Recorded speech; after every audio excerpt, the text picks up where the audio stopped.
If you're watching this, there's a chance you feel tired in a way that sleep doesn't fix. Or restless, even when nothing is actually wrong. Or stuck. Not lazy, not unmotivated, just unable to move forward the way you want to. And maybe you've tried to rest. You've tried slowing down. You've tried being patient with yourself. But something still feels off. This video is not here to push you. It's not here to motivate you. And it's not here to tell you to do more or think differently. This video is here to explain what's actually happening in your brain, in your body, and in your nervous system when you feel tired, overwhelmed, or stuck for no clear reason. Because for many people, the problem isn't a lack of effort. It's a lack of understanding. A lot of people are told that rest is the solution. Just take a break. Slow down. Relax. And while rest is important, it doesn't always solve the problem. Because if your system doesn't feel safe, rest can feel uncomfortable instead of calming. You might notice this when you sit down, but your thoughts speed up. You try to relax, but feel guilty or restless.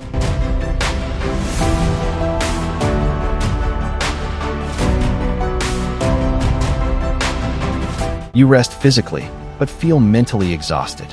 This happens because rest is not the same as recovery. Recovery only happens when your nervous system shifts into a state of safety. And many people don't realize that their nervous system hasn't felt safe in a long time. Even if their life looks fine on the outside. Most people today live in a mild but constant state of activation. Not panic, not extreme stress, just always on, always responding, always thinking ahead, always processing information.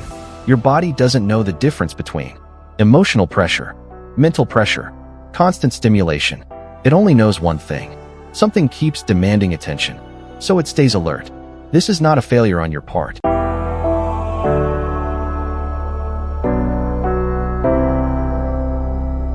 It's not weakness. It's biology. This confuses a lot of people. They think, I didn't do that much today. Why am I so tired? The answer is often, because your energy is being spent internally, not externally. Thinking costs energy. Anticipating costs energy. Holding yourself together costs energy. And when your system is constantly scanning for what's next, your body never fully powers down. This leads to a specific kind of exhaustion. Heavy, but wired. Tired, but unable to rest. Wanting stillness, but resisting it. If this sounds familiar, you're not broken. You're overstimulated. This is important to say clearly. Laziness is a lack of willingness. Overload is a lack of capacity. Most people who feel stuck are not unwilling. They are overloaded. Their system is already carrying too much. Too much information. Too many expectations. Too much internal pressure. So movement feels hard, not because they don't care, but because their system is trying to protect itself. When your body senses overload, it doesn't push forward. It slows you down. That's not sabotage. That's survival.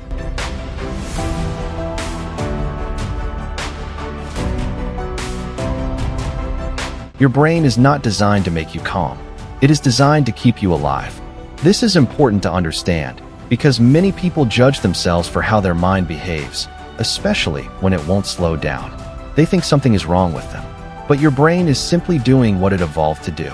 Scan, predict, prepare. A strange thing happens for many people. During the day, when they are busy, distracted, or occupied, their mind feels manageable. But the moment they sit down, the moment things get quiet, their thoughts suddenly become louder. This can feel confusing.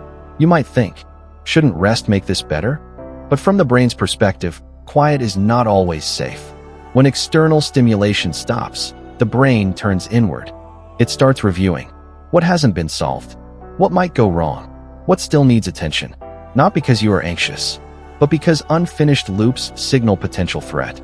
Your brain is trying to protect you from uncertainty. Uncertainty is one of the biggest stressors for the human brain. Not danger, not pain, uncertainty. When the brain does not know what comes next, it increases activity. It asks, what if? What about this? Did I miss something?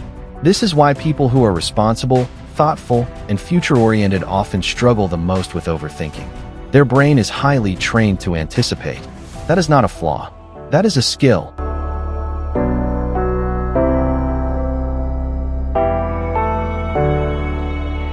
Just one that becomes exhausting without rest and safety. Many people say, I can't stop thinking. But thinking is not the problem. The problem is pressure without resolution. Your brain keeps generating thoughts because nothing feels finished. Nothing feels fully safe.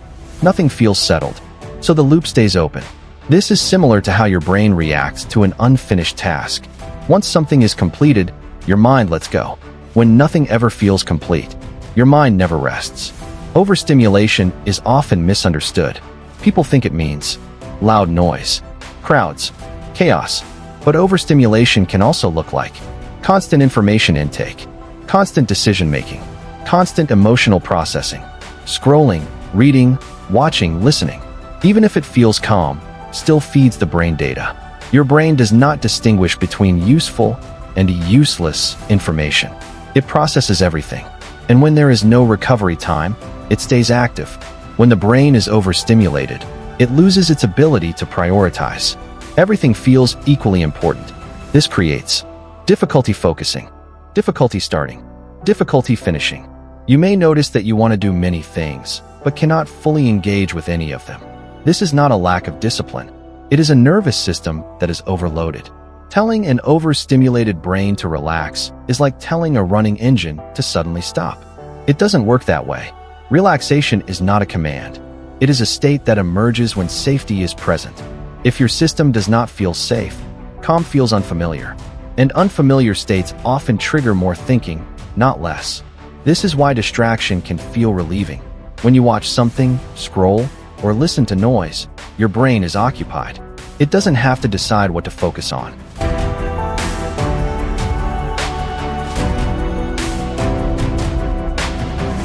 But once distraction ends, the backlog returns. That's why many people feel mentally exhausted even after resting. The brain never truly powered down. Let this be very clear. If your mind feels busy, restless, or loud, it does not mean you are failing at rest. It means your system has been running without enough signals of safety. Understanding this is not about fixing yourself. It is about stopping the fight with your own mind. Take a moment here, not to quiet your thoughts, just to notice that you are listening. Nothing needs to change right now. Your body speaks a different language than your mind. This is one of the most important things to understand if you feel tired, heavy, or drained in a way that doesn't make sense. You can tell yourself that you're safe. You can know logically that nothing is wrong. You can even believe that things will be okay. But if your body does not feel that safety, it will not respond. The body does not respond to logic. It responds to experience. Many people rest with their bodies still in a state of alert. They lie down, but their muscles stay tense. They sit still, but their breathing remains shallow.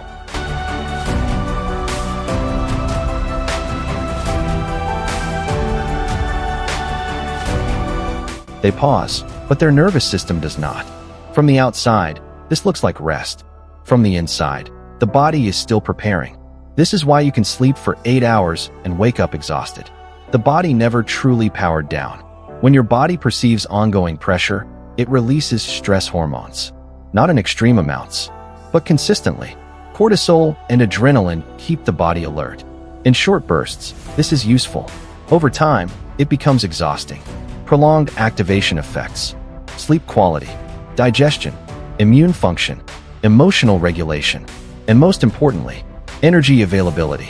Your body becomes careful with its resources. Many people describe a sensation of heaviness, heavy limbs, a heavy chest, a foggy head. This is not laziness. This is your body saying, we need to reduce output to prevent collapse. The body chooses slowing down when speeding up feels unsafe. This can feel frustrating, especially if your mind wants to move forward. But the body does not negotiate. It protects first. There is an important distinction between rest and freeze. Rest is a state of ease. Freeze is a state of shutdown. When the body cannot fight or flee, it freezes.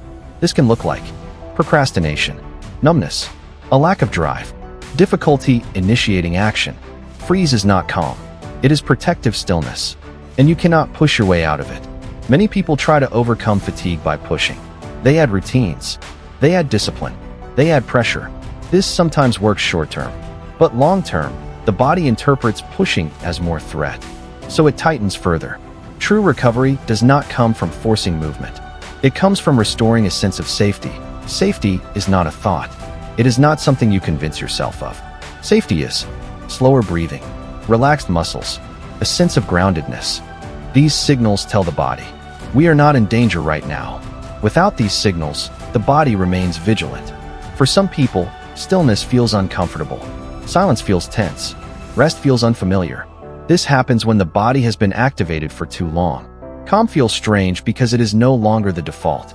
This does not mean you are incapable of resting. It means your body needs time to relearn safety. Let this sink in. Your body is not against you. It is not broken. It is not failing. It has been adapting. And adaptation is intelligent. When you understand this, the relationship with your body can change. Instead of fighting it, you begin listening.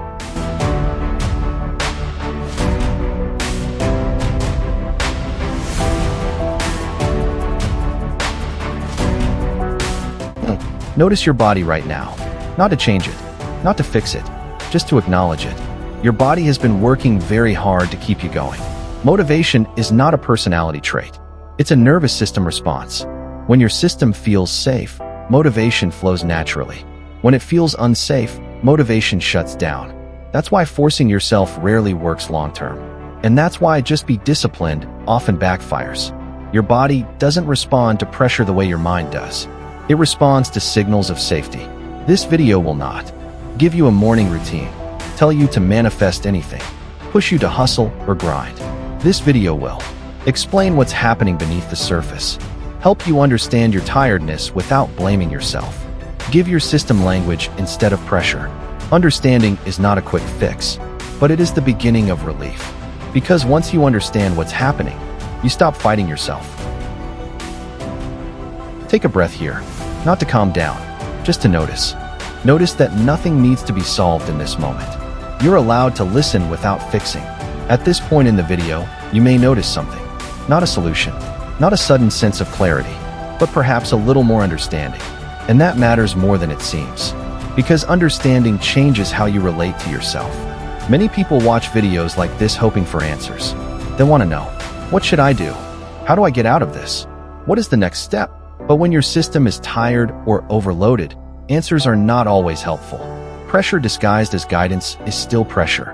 What your system needs first is relief from self-blame. And that relief begins when you stop asking, what's wrong with me?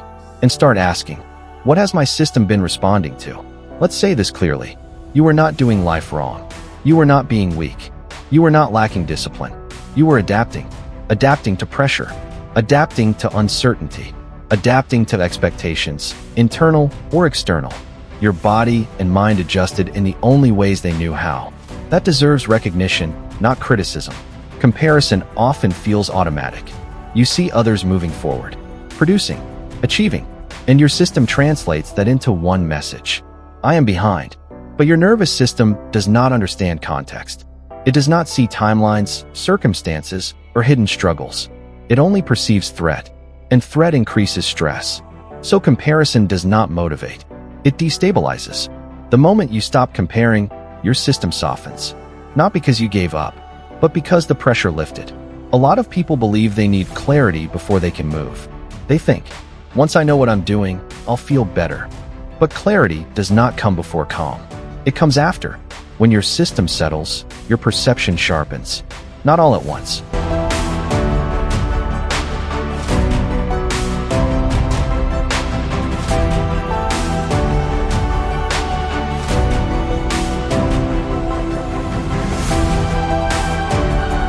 Not dramatically, but gradually, movement becomes possible again. Not forced, not rushed, but steady. This is not a motivational statement. It is a biological truth. Slow movement signals safety. Fast, forced movement signals urgency.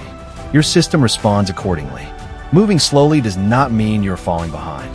It means you are choosing a pace your system can sustain. Sustainability is not weakness. It is intelligence. If you're watching this hoping to figure out your life, let that go. You do not need to. Decide your future. Find your purpose. Make everything make sense. Those questions are too heavy for a tired system. Right now, it is enough to understand yourself a little better. Understanding reduces resistance. Resistance drains energy. Not instructions, not tasks, just these reminders. You're not broken. Your tiredness has a reason. Your body and mind are not enemies. Nothing needs to be forced. Progress does not always look like movement. Sometimes it looks like stopping the fight. Before this video ends, take one more moment. Notice your breathing. Notice your body in the space you're in. Not to change anything, just to be present. There's nothing you need to do right now. If this video helped you feel a little more understood, that is enough. You don't need to take this information anywhere. You don't need to apply it perfectly. Let's sit. Understanding unfolds in its own time.